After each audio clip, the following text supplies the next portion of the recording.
Hi everyone. So in this video, I want to talk more about functions. And in the last video, we saw that functions can actually call other functions. And what I want to talk about in this video is that functions can also call themselves again. So what that means is, let's say I want to create a factorial function which takes a single integer n, let's say, and let's write the definition here in factorial and int n. So as you know, factorial has a recursive definition, and what a recursive definition means is that it can be written in terms of factorials of a number smaller than the one that we need to find the factorial of.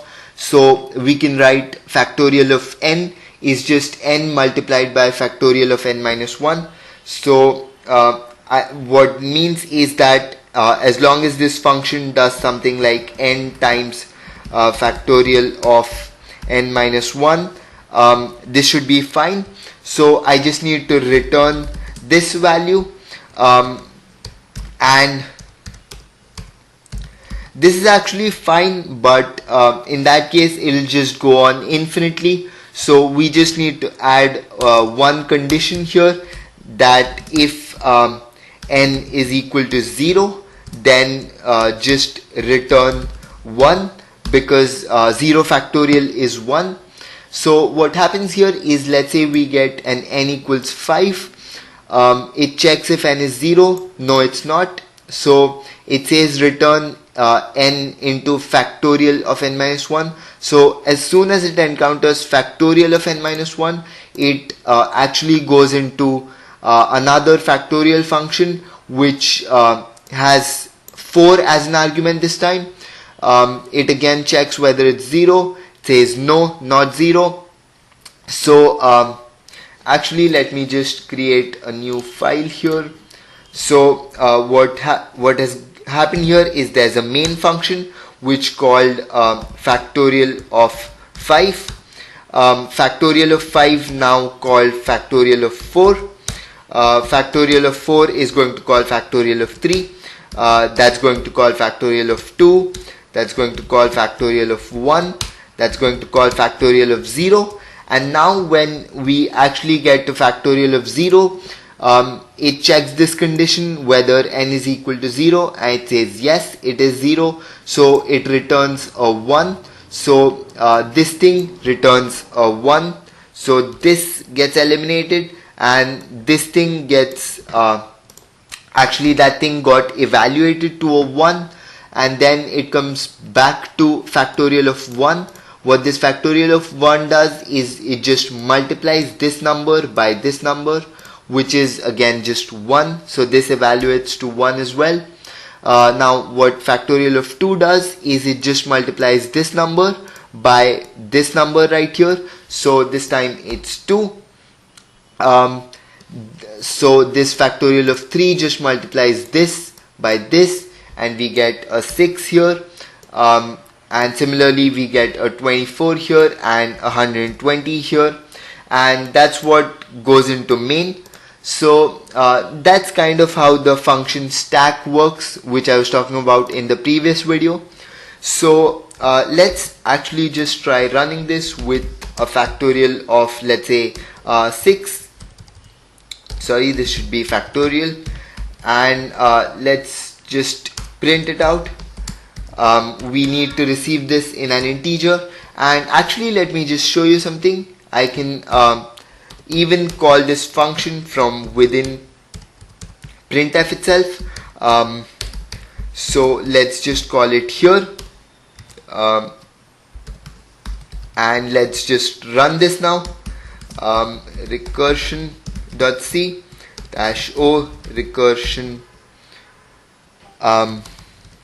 sorry about that .exe, and then this.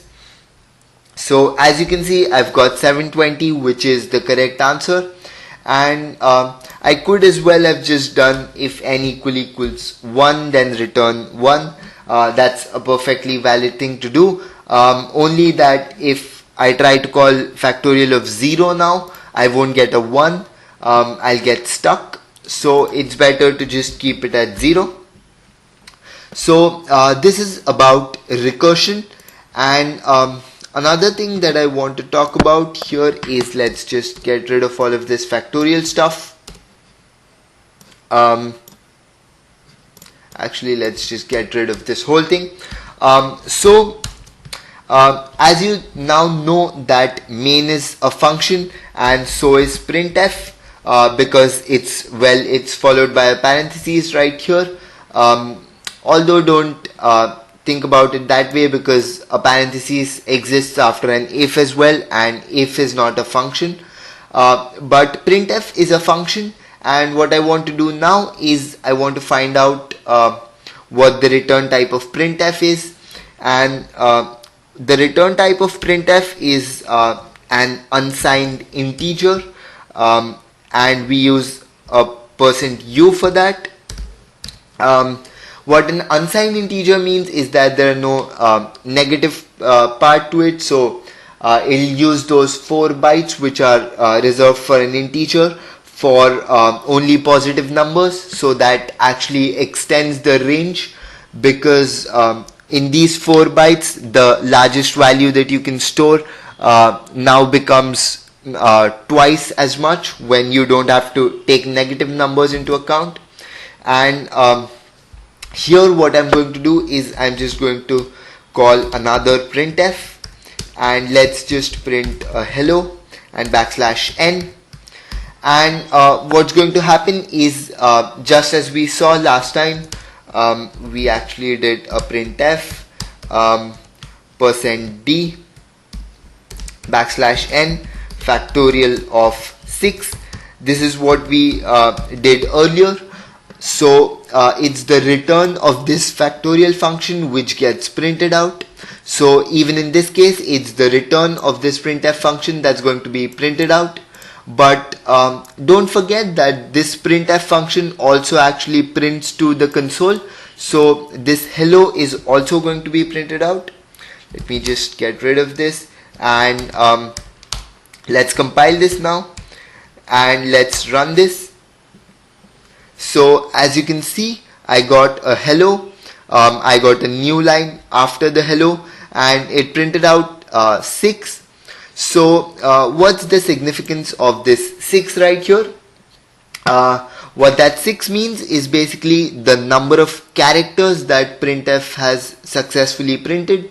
So this is 1 character, this is 2, this is 3, 4, 5, and the new line is the 6th character that it prints. So another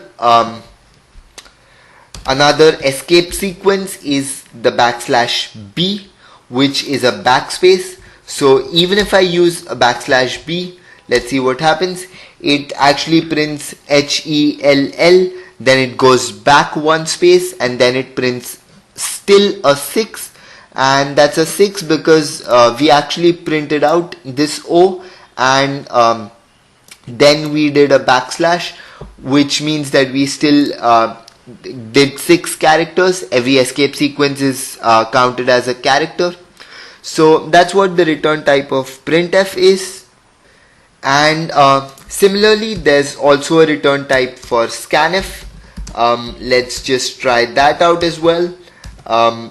The return type is again an unsigned int, and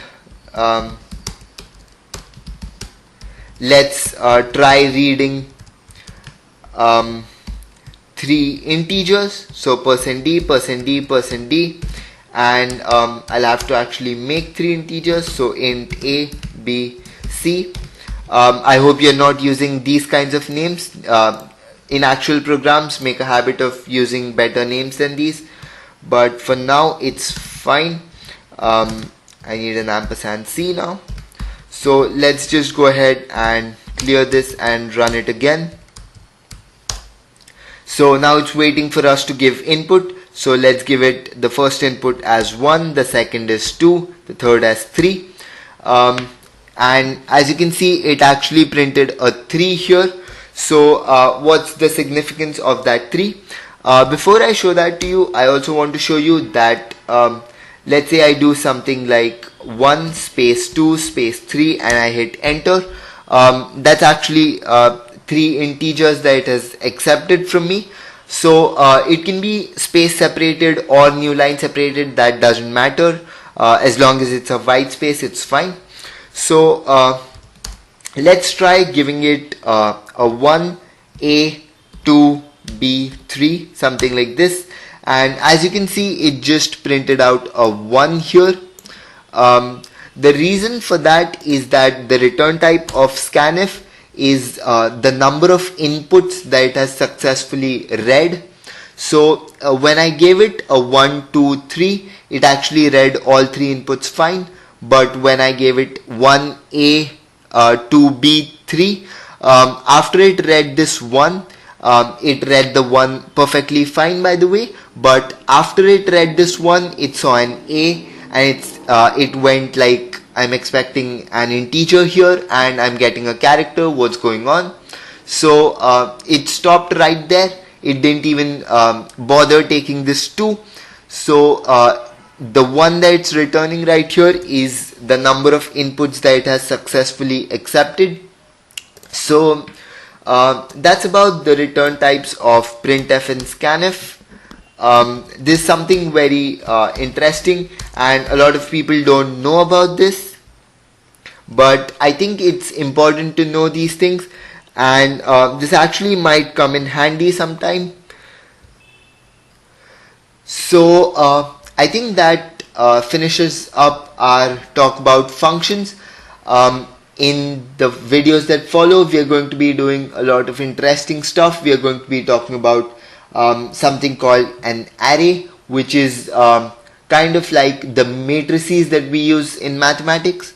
So stay tuned for that.